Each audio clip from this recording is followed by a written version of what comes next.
Yes, good morning, everybody. In the last class, we were discussing about the lesson, second lesson, that is commencement address written by Steve Jobs, and we have discussed something about the author Steve Jobs and his life, what he is and where he used to work.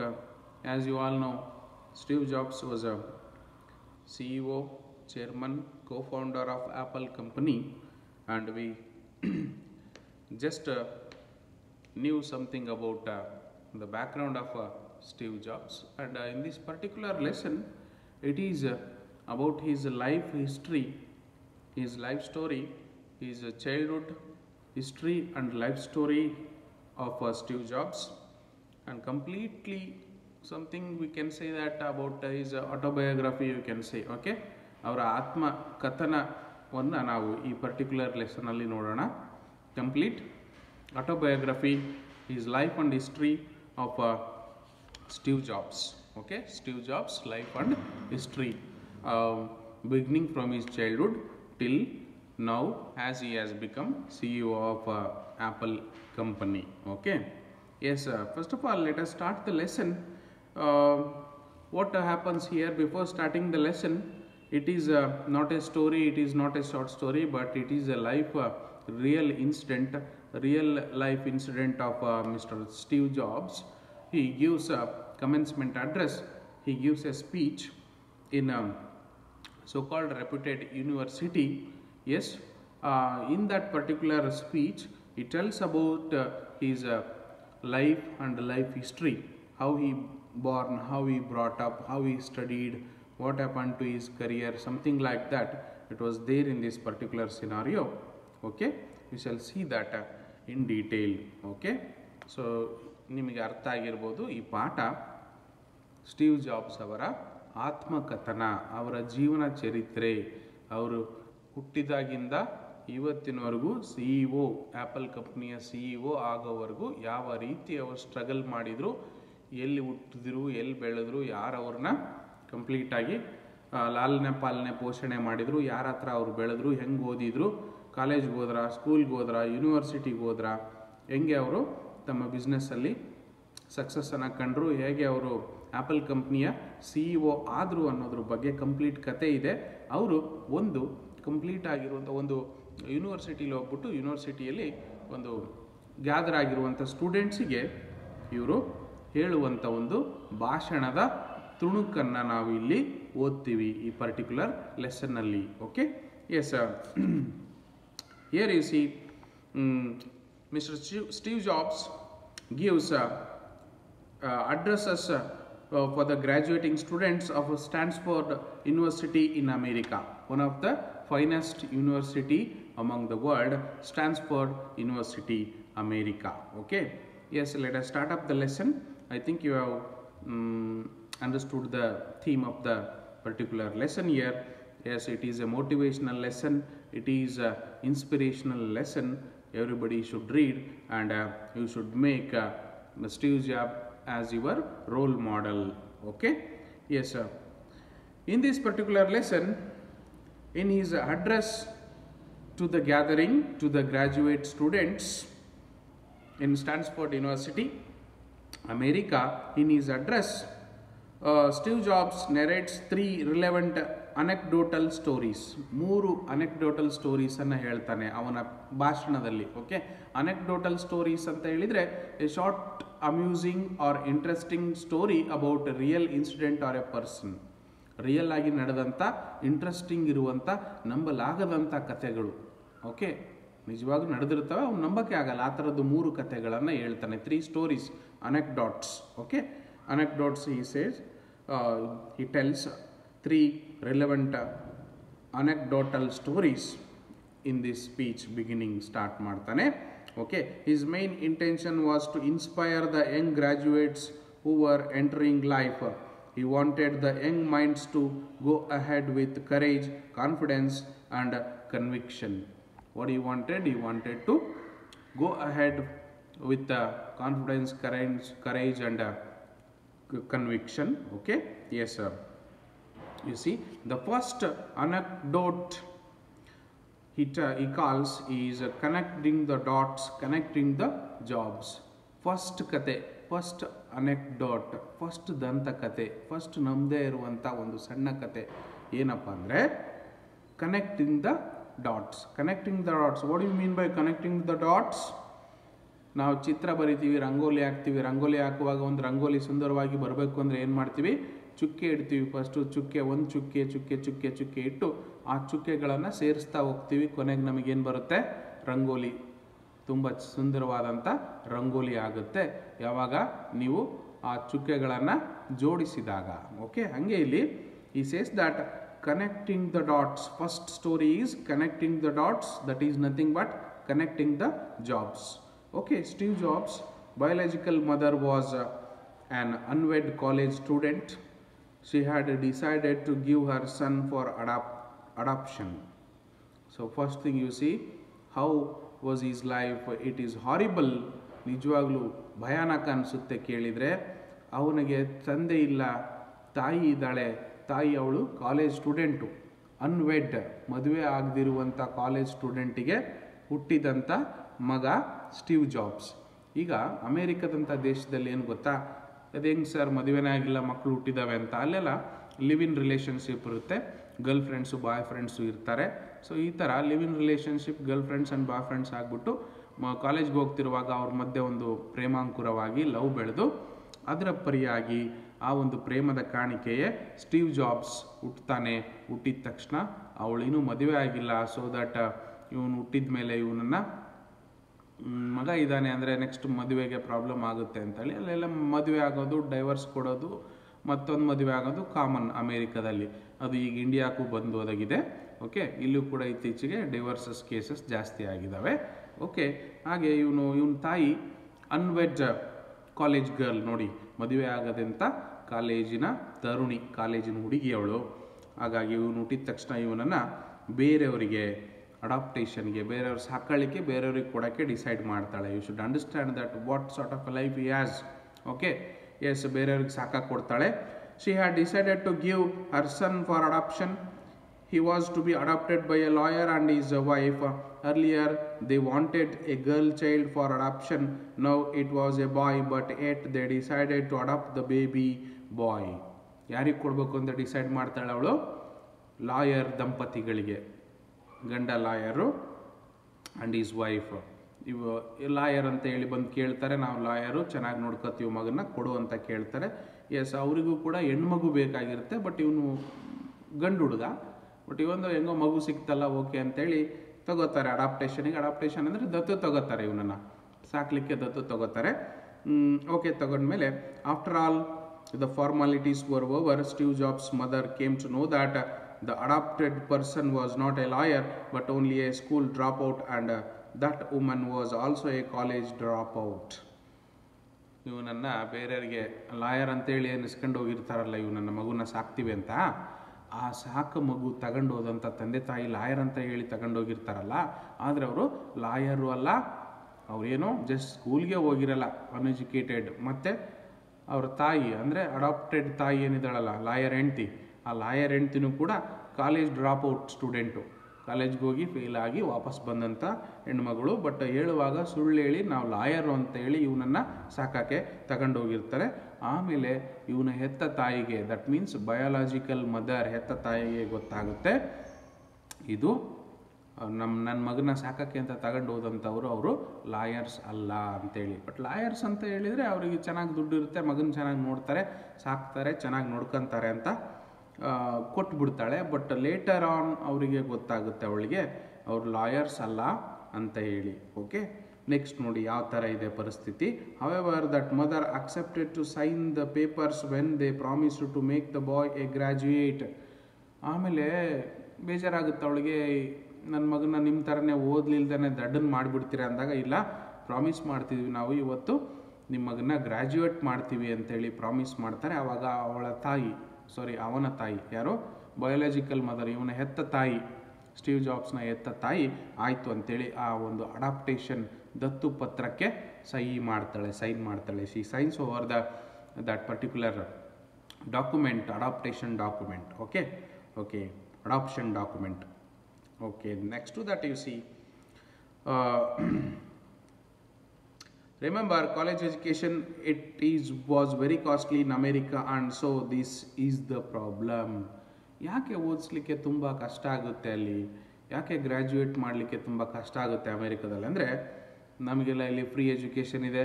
Government degree ಕಾಲೇಜ್ಗಳಲ್ಲಿ ಫ್ರೀಯಾಗಿ ನಿಮಗೆ education ಕೊಟ್ಟು, scholar ಕೊಟ್ಟು, laptop ಕೊಟ್ಟು ಓದಿಸ್ತಾರೆ. But ಓದಿಸಿದ್ರು ನೀವು ಓದಲಿಕ್ಕೆ ready ಇರಲ್ಲ. ಆದರೆ ಅಮೇರಿಕಾದಲ್ಲಿ graduation ಮಾಡೋದಂದರೆ ತುಂಬ ಕಾಸ್ಟ್ಲಿ, ತುಂಬ ದುಡ್ಡು ಕೊಡಬೇಕಾಗುತ್ತೆ ಗ್ರ್ಯಾಜುಯೇಷನ್ಗೆ. ಕಾಲೇಜ್ ಫೀಸೇ ಲಕ್ಷಗಟ್ಟಲೆ ಡೊನೇಷನ್ಸ್ ಇರುತ್ತೆ ಅಲ್ಲಿ. ಹಾಗಾಗಿ ಯಾರು usually below middle class, poor class people will not go for higher education in America. Okay, yes. ಹಾಗಾಗಿ later at the age of 17 Steve Jobs join the college but could not continue studies. ನೋಡಿ, 17 ವರ್ಷಕ್ಕೆ join ಆಗ್ತಾನೆ ಕಾಲೇಜ್ಗೆ Steve jobs. 17 ವರ್ಷ ಬೆಳೀತಾನೆ, join ಆಗ್ತಾನೆ. ಆಮೇಲೆ ಅವನು ಕಾಲೇಜಲ್ಲಿ ಓದಲಿಕ್ಕೆ ಆಗಲ್ಲ, ಕಂಟಿನ್ಯೂ ಮಾಡೋಕ್ಕಾಗಲ್ಲ ಸ್ಟಡೀಸನ್ನು. Okay, the college fee was more than what he could pay. ಅವನಿಗೆ ಕಾಲೇಜ್ ಫೀಸು ಜಾಸ್ತಿ ಆಗಿರುತ್ತೆ, ತುಂಬ ಇರುತ್ತೆ. ಹಂಗಾಗಿ ಅವನ ಕೈಲಿ ಕಾಲೇಜ್ ಫೀಸ್ ಕಟ್ಟೋಕ್ಕೆ ಆಗಲ್ಲ. Okay, within 6 months he realised that there was no relation between the academic education and life. ಆಮೇಲೆ 6 ತಿಂಗಳಿಗೆ ಗೊತ್ತಾಗ್ಬಿಡುತ್ತೆ ಕಾಲೇಜ್ಗೆ ಹೋಗಿ, ಕಾಲೇಜಲ್ಲಿ ಓದಿದ್ದು ನಮ್ಮ ಜೀವನಕ್ಕೆ ಏನು ಉಪಯೋಗ ಆಗಲ್ಲ, ಅಕಾಡೆಮಿಕ್ಸೇ ಬೇರೆ, ಅಂದರೆ ಓದೇ ಬೇರೆ ಜೀವನನೇ ಬೇರೆ ಅಂತ ಅರ್ಥ ಮಾಡ್ಕೊತಾನೆ ಸ್ಟೀವ್ ಜಾಬ್ಸ್. ಓಕೆ, ಸೊ ಓದು ಜೀವನದಲ್ಲಿ ಏನೋ ಪಾಠ ಕಲಿಸ್ಲಿಲ್ಲ ಅವನಿಗೆ. ಓದೋದೇ ಬೇರೆ, ಜೀವನ ನಿಜ ಜೀವನದಲ್ಲಿ ಅಪ್ಲೈ ಆಗೋದೇ ಬೇರೆ ಅಂತ ಹೇಳಿ ಅಂದ್ಕೊಂಬಿಟ್ಟು.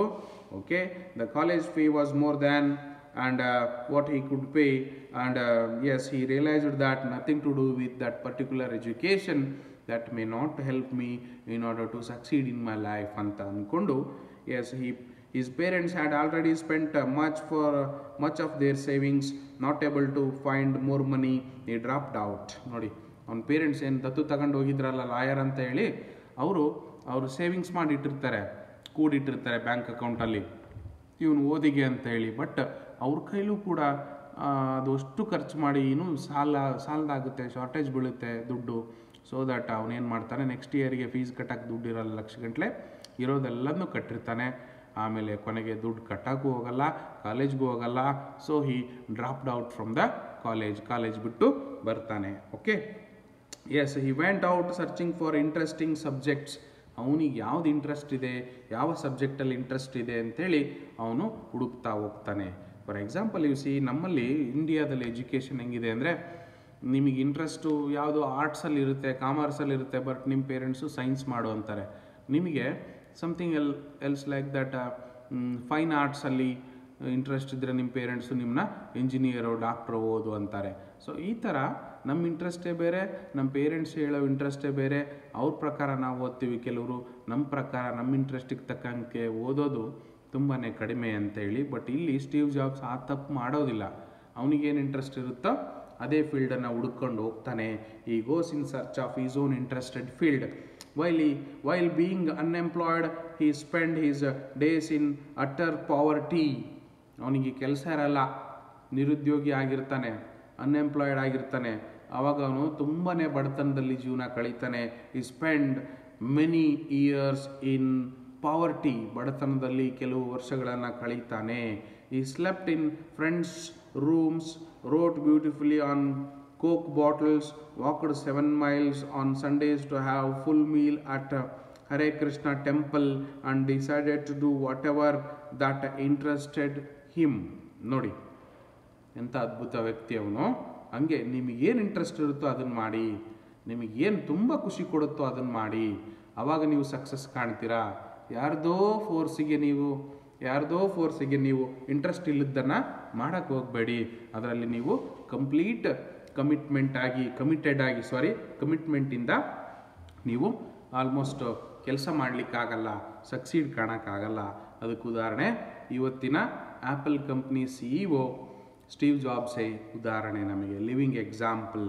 ಓಕೆ, ಯಾಕೆ ಅಂದರೆ while he was in poverty, while he was in unemployment, ಕೆಲಸ ಇಲ್ಲದಾಗ, ಬಡತನ ಇದ್ದಾಗ ಅವನೇನು ಮಾಡ್ತಾನೆ, ಅವನ ಫ್ರೆಂಡ್ಸ್ ರೂಮಲ್ಲಿ ಹೋಗಿ ಆಶ್ರಯ ಪಡಿತಾನೆ, ಅವನ ಫ್ರೆಂಡ್ಸ್ ರೂಮಲ್ಲಿ ಮಲಗ್ತಾನೆ, ಊಟಕ್ಕೋಸ್ಕರ 7 ಮೈಲು ನಡ್ಕೊಂಡು ಹೋಗ್ತಾನೆ. ಊಟ ಮಾಡೋಕ್ಕೂ ದುಡ್ಡಿರಲ್ಲ ಅವನ ಹತ್ರ.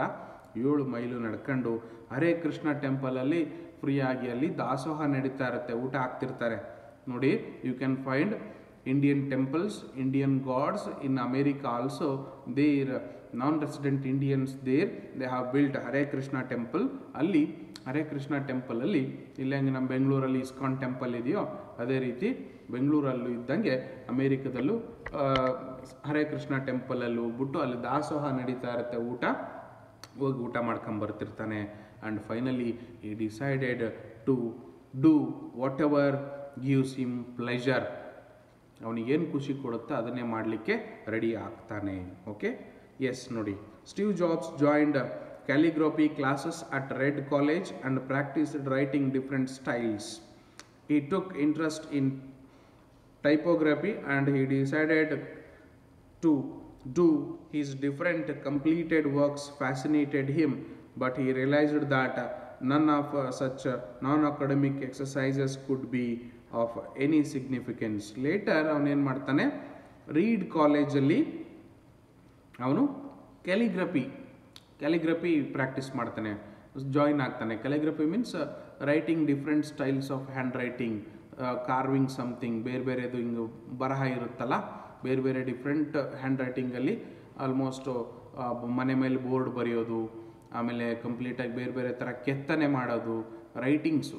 It's a different style of writing. Okay, ಅದನ್ನು ಜಾಯಿನ್ ಆಗ್ತಾನೆ. ಅದು ಕೂಡ ಅವನಿಗೆ ಅಷ್ಟೊಂದು ಸಿಗ್ನಿಫಿಕೆನ್ಸ್, ಅಷ್ಟೊಂದು ಇಂಪಾರ್ಟೆನ್ಸ್ ಅಂತ ಅನಿಸಲ್ಲ, ಅಷ್ಟೊಂದು ಪ್ರಾಮುಖ್ಯತೆ ಇರುತ್ತೆ ಇದಕ್ಕೆ, ಇದರಿಂದ ನಾನು ದೊಡ್ಡದಾಗಿ ಸಕ್ಸಸ್ ಕಾಣ್ಬೋದು ಅಂತ ಅನಿಸಲ್ಲ. Okay, 10 years later he joined first Macintosh computers. ಆಮೇಲೆ 10 ವರ್ಷ ಆದಮೇಲೆ ಮ್ಯಾಕಿಂಟಾಶ್ ಕಂಪ್ಯೂಟರ್ಸ್ ಅನ್ನೋ ಒಂದು ಕಂಪ್ನಿಗೆ ಜಾಯಿನ್ ಆಗ್ತಾನೆ. Okay, and his team designed the first computer with beautiful typography. ಒಂದು ಅದ್ಭುತವಾದಂಥ ಕಂಪ್ಯೂಟರ್ಸ್ ಇದ್ವು ಆವಾಗ. ಬಟ್ ನೀವು ನೋಡಿ, ಕಂಪ್ಯೂಟರ್ ಒಂದು ಮ್ಯಾಕಿಂಟಾಶ್ ಕಂಪ್ಯೂಟರ್ ಕಂಪ್ನಿಗೆ ಸೇರ್ತಾನೆ ಇವನು, ಮತ್ತು ಅವನ ಕಂಪ್ನಿಯವರು ಸೇರ್ಕೊಂಡು ಒಂದು ಬ್ಯೂಟಿಫುಲ್ ಆಗಿರುವಂಥ ಒಂದು ಕಂಪ್ಯೂಟರ್ನ ಡಿಸೈನ್ ಮಾಡ್ತಾರೆ. For example, you can see computer ಇದ್ವು, ಇವನೇನು ದೊಡ್ಡದಾಗಿ ಬೇರೆ ಕಂಪ್ಯೂಟರ್ ಡಿಸೈನ್ ಮಾಡಿದ ಸರ್ ಅಂತ ನೀವು ಕೇಳ್ಬೋದು. Yes, you can say, you see, but the thing is that here you can find so many smartphones. ತುಂಬ ಆ್ಯಂಡ್ರಾಯ್ಡ್ ಮೊಬೈಲ್ ಫೋನ್ಗಳನ್ನು ನೀವು ನೋಡ್ಬೋದಲ್ವಾ, ತುಂಬ ಮೊಬೈಲ್ ಫೋನ್ಗಳು ಇದ್ದಾವೆ. ಆದರೆ ಅದರಲ್ಲಿ ಬೇರೆ ಕಂಪ್ನಿಗಳಿದ್ದಾವೆ. ಸ್ಯಾಮ್ಸಂಗ್ ಇದೆ, ಪೋಕೋ ಇದೆ, ಆಮೇಲೆ you can see that Micromax, ಹಾಗೇನ ರೆಡ್ಮಿ, ಯಾವ್ಯಾವೋ ಸಿಕ್ಕಾಪಟ್ಟೆ ಕಂಪ್ನಿಗಳಿದ್ದಾವೆ. ಬಟ್ ಅದರಲ್ಲಿ ಯುನಿಕ್ ಆಗಿರೋದು, ಅದ್ಭುತವಾಗಿರೋದು, ಬೇರೆನೇ ಇರೋದು, ಬೇರೆ ಥರನೇ ಅನಿಸೋದು ಯಾವುದು? ಆ್ಯಪಲ್ ಐಫೋನ್ಗಳು ಅಲ್ವಾ. ಸೊ ಅದೇ ರೀತಿ ಇವನು ಬೇರೆಯವ್ರಿಗಿಂತ ಭಿನ್ನವಾಗಿರಬೇಕು ನಮ್ಮ ಕಂಪ್ಯೂಟರ್ ಅಂತೇಳಿ ಒಂದು ಡಿಸೈನ್ ಮಾಡ್ತಾನೆ ಇಲ್ಲಿ ಮ್ಯಾಕಿಂಟಾಶ್ ಕಂಪ್ಯೂಟರ್ ಕಂಪ್ನಿಯಲ್ಲಿ. That commitment enabled him to produce multiple type faces. After that Windows just copied the Macintosh and produced the computers. ಅದಾದಮೇಲೆ ಇವನು ಕಂಪ್ಯೂಟರ್ ನೋಡ್ಕೊಂಡ್ಬಿಟ್ಟು ವಿಂಡೋಸ್ ಏನಿದೆಯಲ್ಲ ಇವತ್ತು ಜಗತ್ತಿನ ದೈತ್ಯ ಸಾಫ್ಟ್ವೇರ್ ಕಂಪನಿ ವಿಂಡೋಸ್, ನಾವು ಕಂಪ್ಯೂಟರ್ ಆನ್ ಮಾಡಿದರೆ ಅದಕ್ಕೆ ವಿಂಡೋಸ್ ಬೇಕು, ಅದು ಸಾಫ್ಟ್ವೇರ್ ಅಪ್ಲಿಕೇಶನ್ನು. ವಿಂಡೋಸ್ 7 ಇದೆ, 10 ಇದೆ, 11 ಇದೆ, ಈ ಥರ ಅಪ್ಗ್ರೇಡ್ ಆಗ್ತಾ ಹೋಗುತ್ತೆ. ನೀವು ಕಂಪ್ಯೂಟರ್ ಓಪನ್ ಮಾಡಿದರೆ ನಿಮಗೆ ಬೇಕಾಗಿರೋದು ಅದಕ್ಕೆ ಸಾಫ್ಟ್ವೇರ್ ವಿಂಡೋಸ್, ಅದರಿಂದನೇ ಎಲ್ಲದು ನಾವು ಆಪ್ರೇಟ್ ಮಾಡ್ಬೋದು. ಕಂಪ್ಯೂಟರ್ ಅಂದರೆ ಜಸ್ಟ್ ಇದು ಒಂದು ಹಾರ್ಡ್ವೇರ್ ಮಾತ್ರ, ಒಂದು ಟಿ ವಿ, ಒಂದು ಬಾಕ್ಸ್ ಥರ ಮಾತ್ರ. ಅದರೊಳಗೆ ಕೆಲಸ ಮಾಡೋದೇನೋ ವಿಂಡೋಸ್ ಅನ್ನೋ ಒಂದು ಸಾಫ್ಟ್ವೇರ್ ಅಪ್ಲಿಕೇಶನ್. ಹಂಗಾಗಿ ಆ ವಿಂಡೋಸ್ ಏನು ಮಾಡುತ್ತೆ, ಮೈಕ್ರೋಸಾಫ್ಟ್ ಕಂಪ್ನಿದದು ವಿಂಡೋಸು. ಆ ಮೈಕ್ರೋಸಾಫ್ಟ್ ಕಂಪ್ನಿ ವಿಂಡೋಸು ಈ ಮ್ಯಾಕಿಂಟಾಶ್ ಕಂಪ್ಯೂಟರ್ನ ತಗೊಳುತ್ತೆ, ಮಾರಾಟಕ್ಕೆ ತಗೊಳುತ್ತೆ. ನಮಗೆ ಬೇಕಿದು, ಇದಕ್ಕೆ ನಾವು ವಿಂಡೋಸ್ ಹಾಕ್ಬಿಟ್ಟು ಮಾರಾಟ ಮಾಡ್ತೀವಿ ಅಂತೇಳಿ. Okay, yes, Macintosh and produced the computers. He realized that, ಅವಾಗ ಅವನಿಗೆ ಅರ್ಥ ಆಯಿತು, ಓಕೆ ನಾನು ಮಾಡಿದ್ದು ಕಮಿಟೆಡಾಗಿ ಮಾಡಿದಂಥ ಕೆಲಸ, ಡಿಫ್ರೆಂಟಾಗಿ ಮಾಡಿದಂಥ ಕೆಲಸ, ಯುನಿಕ್ಕಾಗಿ ಮಾಡಿದಂಥ ಕೆಲಸ ಎಲ್ಲೋ ಒಂದು ಕಡೆಗೆ ಹೆಲ್ಪ್ ಆಗಿದೆ, ನಾನು ಇನ್ನೂ ಚೆನ್ನಾಗಿ ಡೆವಲಪ್ ಮಾಡಬೇಕು ಅಂತ ಹೇಳ್ತಾನೆ. ಓಕೆ, ಹಾಗಾಗಿ realized that his skill in calligraphy helped him to produce different fonts in the computers. ಕಂಪ್ಯೂಟ್ರಲ್ಲಿ ಅವನು ಕ್ಯಾಲಿಗ್ರಫಿ ಮಾಡಿ, ಅಂದರೆ ನಾನು ಹೇಳಿದ್ದೆ ನಿಮಗೆ ಕ್ಯಾಲಿಗ್ರಫಿ ಅಂದ್ರೇನು, making different styles, different fonts of hand writing. ಬೇರೆ ಬೇರೆ ಥರ ಹ್ಯಾಂಡ್ ರೈಟಿಂಗ್ ಬರೀತಾರೆ. ಬೋಲ್ಡ್ ಲೆಟರ್ಸ್ ಬರೀತಾರೆ, ರನ್ನಿಂಗ್ ಲೆಟ್ರ್ ಬರೀತಾರೆ, ಕರ್ವಿ ಲೆಟ್ರ್ ಬರೀತಾರೆ, ಬೇರೆ ಬೇರೆ ಥರದ್ದಿರುತ್ತೆ. ಹಾಗೆ ಕಂಪ್ಯೂಟ್ರಲ್ಲೂ ನೀವು ನೋಡಿದರೆ ಡಿಫ್ರೆಂಟ್ ಸ್ಟೈಲ್ಸ್ ಆಫ್ ರೈಟಿಂಗ್ ಇದೆ ಅಲ್ವಾ. ಬೇರೆ ಬೇರೆ ಥರದ್ದು ಬೋಲ್ಡ್ ಇರುತ್ತೆ, ಸೈಜ್ 12 ಸೈಜ್ ಇರುತ್ತೆ, 14 ಸೈಜ್ ಇರುತ್ತೆ, 8 ಇರುತ್ತೆ, ರನ್ನಿಂಗ್ ಲೆಟ್ರ್ ಇರುತ್ತೆ, ಆ ಕಡೆ ಈ ಕಡೆ ಟರ್ನ್ ಆಗಿ ಫ್ಯಾಷನ್ ಇರುವಂಥ ಲೆಟರ್ಸ್ ಇರುತ್ತೆ.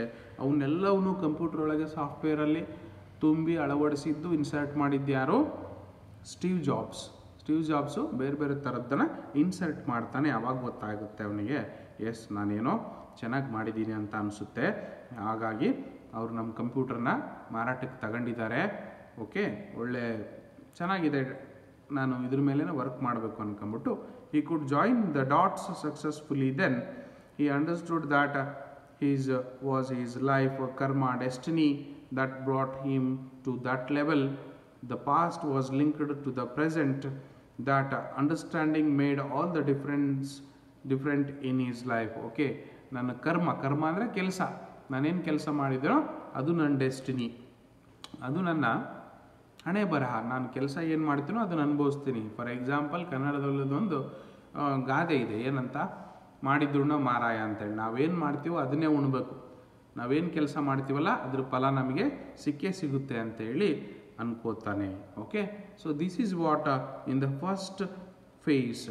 ಓಕೆ, ಫಸ್ಟ್ ಅನೆಕ್ಡೋಟ್ ಇದೆಯಲ್ಲ, ಜಾಯ್ನಿಂಗ್ ದ ಡಾಟ್ಸನ್ನು ಒಂದು ಚುಕ್ಕೆಯನ್ನು ಇನ್ನೊಂದು ಚುಕ್ಕೆಗೆ ಜಾಯಿನ್ ಮಾಡಿ ಅವನು ಏನು ಆ ಕ್ಯಾಲಿಗ್ರಫಿ ವರ್ಕ್ ಅಂತ ಹೇಳಿದರೆ, you should understand that it is writing, making, producing different types of hand writing in his own way that should be attracted to the others. ಬೇರೆ ಬೇರೆ ಥರದ ಹ್ಯಾಂಡ್ ರೈಟಿಂಗನ್ನು ಬರೆಯೋದು.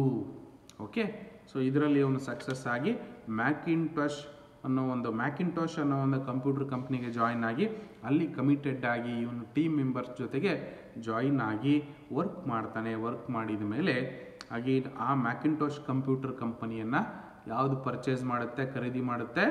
ಹಾಗಾದರೆ that was purchased by Microsoft company, Windows. ಅವಾಗೊಂದು ಅದು popular, ಇವತ್ತಿಗೂ popular, ಅವತ್ತಿಗೂ ಪಾಪ್ಯುಲರೇ ಅದು. Okay, so ಅಂಥ ಕಂಪ್ನಿ ತಗೊಂಡಾಗ ಇವನು ಸ್ಕಿಲ್ಸ್ ಏನು ಅನ್ನೋದು ಇವನಿಗೆ ಗೊತ್ತಾಗುತ್ತೆ. He has to do some different things in his life ಅನ್ನೋದು ಇವನಿಗೆ ಗೊತ್ತಾಗುತ್ತೆ. ಯಾರಿಗೆ? ದಿಸ್ ಫೆಲೋ ಸ್ಟೀವ್ ಜಾಬ್ಸ್ಗೆ. Okay, do you understand?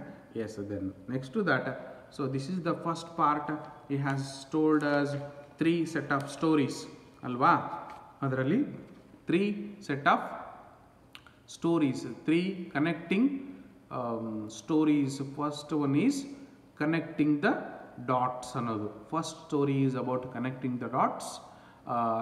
As he was dropped out of the Reed College after the first 6 months, but then he stayed around as a drop-in for the another 18 months, and also before he really quit.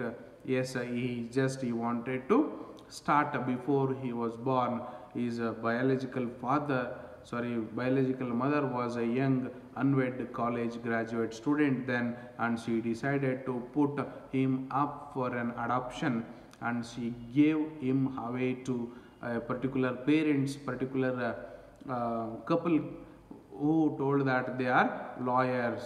Okay, and later on they come to know that they are not lawyers, they are just dropped out from the school and college, and of course they promised his biological mother that they would give graduation from the university, but finally he could not graduate from the university. You should understand. Okay, ಯೂನಿವರ್ಸಿಟಿಯಿಂದ ಕೂಡ ಅವನೊಂದು degree ಕೂಡ ತಗೊಂಡಿಲ್ಲ ಇವತ್ತು. Okay, ಅಂಥವನು Apple ಕಂಪ್ನಿಯ CEO. and at the age of 17 he did not go to college. He dropped out from the college because he could not spend much more money, as it was very expensive as a Stanford University, and yes, he could not bear such an amount of money, and he could not pay the fees there. He dropped out. He felt so much deeply depressed, and he suppressed. He was in a deep agony. He faced so many years, something like 1 or 2 or 3 years, and he stayed in his friend's room, and he faced poverty. He did not have money to eat the meals, and he would walk for 7 miles, 7 kilometers to Hare Krishna temple in America, and he would eat there and come back and sleep in his friend's house. Okay, that is what the scenario. Later on he joined calligraphy classes at Reed College, and later on he joined Macintosh computer, and there calligraphy which he had learnt earlier was helped him to make so many unique computers. Those unique computers were purchased by software company called this one Microsoft company, and that Windows company, Windows have purchased these Macintosh computers. Then the actual capability, actual caliber of this fellow Steve Jobs came to know. Okay, so ಅವಾಗ ಪ್ರಸಿದ್ಧಿ ಹೊಂದಿದ ಪ್ರಚಲಿತ ಆದ ಇವನು Steve jobs. Because ಅಂಥ ದೊಡ್ಡ Microsoft company, Windows company ಈ ಒಂದು ಮ್ಯಾಕಿಂಟೋಶ್ ಕಂಪ್ಯೂಟರ್ನ ಡಿಫ್ರೆಂಟಾಗಿ ಡಿಸೈನ್ ಮಾಡಿರೋ ಕಂಪ್ಯೂಟರ್ನ ತಗೊಳುತ್ತೆ, ಪರ್ಚೇಸ್ ಮಾಡುತ್ತೆ, ನಮಗಿನ್ನೂ ಇಂಥವು ನೂರಾರು ಸಾವಿರಾರು ಕಂಪ್ಯೂಟರ್ನ ಡಿಸೈನ್ ಮಾಡಿ ಕೊಡಿ ಅನ್ನುತ್ತೆ. ಅಂದರೆ ಅದನ್ನು ಮಾಡಿದ್ದು ಯಾರಾಗಾದರೆ, ಯಾರು ಟೀಮು, ಯಾರು ಬಾಸು ಹಾಗಾದರೆ that was produced by Steve Jobs. Okay, ಅಲ್ಲಿ ಫಸ್ಟ್ ಫೇಸಲ್ಲಿ ಅವನು ಸಕ್ಸೀಡ್ ಆಗ್ತಾನೆ. ಓಕೆ, ಹಾಗಾದರೆ you should remember that his biological mother was a unwed college student. ಮದುವೆ ಆಗದೇ ಇರುವಂಥ ಕಾಲೇಜ್ ಸ್ಟೂಡೆಂಟಿಗೆ ಹುಟ್ಟಿದಂಥ ಮಗ ಸ್ಟೀವ್ ಜಾಬ್ಸ್. ಅವಳು ಅವನನ್ನು ಸಾಕಾಗದೇನೆ ಲಾಯರ್ ದಂಪತಿಗಳಿಗೆ ಅವನನ್ನು ದತ್ತು ಕೊಡ್ತಾಳೆ. ಅವ್ರು ಲಾಯರ್ಗಳೇ ಅಲ್ಲ. ಓಕೆ, ಆಮೇಲೆ ಅವರು ಗ್ರ್ಯಾಜುಯೇಟ್ ಮಾಡ್ತೀವಿ ಅಂತಾರೆ, ಬಟ್ ಗ್ರ್ಯಾಜುಯೇಷನ್ನ ಮಾಡೋಕ್ಕಾಗಲ್ಲ, ಬಿಕಾಸ್ ದುಡ್ಡು ಕಟ್ಟೋಕ್ಕಾಗಲ್ಲ ಕಾಲೇಜ್ಗೆ. ಸೊ ಇದು ಒಂದು first phase, first story which you could not believe it. Because Apple company CEO ದುರಂತ ಕತೆ ಇಂಥದ್ದಿದೆ ಅಂದರೆ ನೀವು ನಂಬಲೇಬೇಕು. ಓಕೆ, ಸೊ ಇದೊಂದು ಫಸ್ಟ್ ಫೇಸ್ ಮುಗಿಸಿ we shall start up the second phase, second anecdote story in the next class. Okay, thank you.